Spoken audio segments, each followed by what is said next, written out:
Throughout Monday afternoon, stopping only briefly to drink honey-infused water or respond to heckling, Finance Minister Dr. Ashni Singh presented the 2023 national budget. During his presentation, he spoke about some of Guyana's productive sectors and the progress made in those.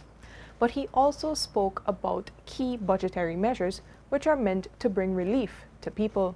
One new measure he announced was the removal of value-added tax, VAT, on new electric vehicles. That means all electric vehicles 4 years older or less imported in Guyana will not require taxes. Additionally, he also spoke about the government's plan to remove VAT on the sale of residential buildings. Additionally, the government also plans to lower import duties on motor vehicles. The duty of new motor vehicles below 1500 cc will be reduced from 45% to 35%. This is expected to reduce the cost of importing vehicles by about $200,000.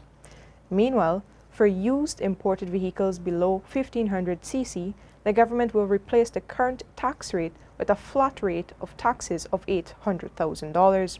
This is expected to reduce the cost of importing such vehicles by $300,000. As part of several other measures meant to provide relief to people, Budget 2023 also saw increases in old age pension, public assistance, and cash grants for school children. For old age pension, that has been increased from $28,000 to $33,000, and this move is expected to benefit some 83,000 people. Meanwhile, public assistance has been increased from $14,000 monthly to $16,000 monthly, a move that is expected to benefit some 29,000 people. Additionally, the Because We Care cash grant, which is given to each school child, will now be increased from $25,000 to $35,000. This, alongside a $5,000 school uniform voucher, means that each child this year will take home $40,000. The Finance Minister also announced that the income tax threshold will now be increased to $85,000.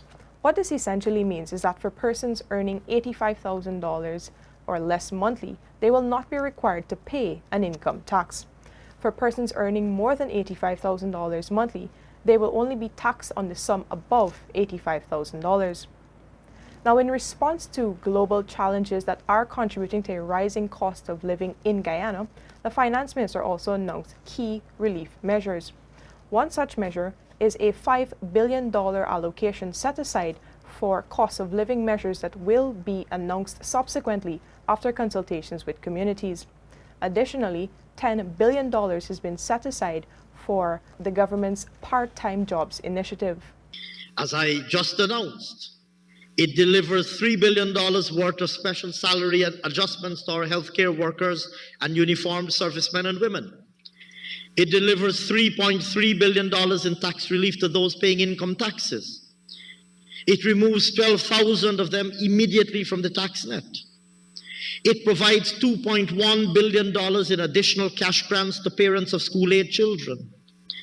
It provides $4.4 billion in additional old age pension payments to our senior citizens, just to name a few of its immediate impacts. Outside of the budgetary measures, large allocations were made for various sectors. The largest allocation was made for public works. Some $136.1 billion went specifically for the construction and upgrading of roads and bridges all across the country. With this allocation, projects like the new Demara Harbour Bridge crossing and upgrading interior roads will be advanced. Outside of that, large sums went to the health and education sectors that will facilitate the construction of new hospitals and schools across the country. Training of professionals in those sectors will also be facilitated. Importantly, more than $54 billion was allocated to advance the government's housing agenda. This will see the development of new housing schemes and much-needed infrastructural works in regularized areas. Also, more than $13 billion has been allocated towards the development of new water treatment plants. This is needed to add to the housing development efforts. Outside of the allocations for the housing sector, significant sums were allocated towards the crime and security sector, for Indigenous peoples' development, and to boost tourism and business across the country.